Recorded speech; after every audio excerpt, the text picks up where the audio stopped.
Det kan være, det tager fokuset.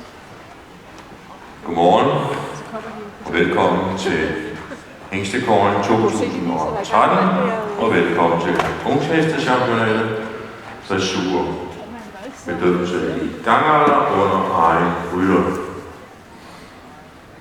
Vi har bedømmelsen foretaget af 2 dressurdommere, og det er den ene, hun har deltaget i OL 6 gange, hun er forfatter, designer, hun er professor i dressur, hun har uddannet et utal af S-heste, og hun har status af dressurguru. Det er Kyra Kjørklund. Den anden dommer er efterhånden et ikon i dansk varmblod. Hun er en dommer med en masse års erfaring.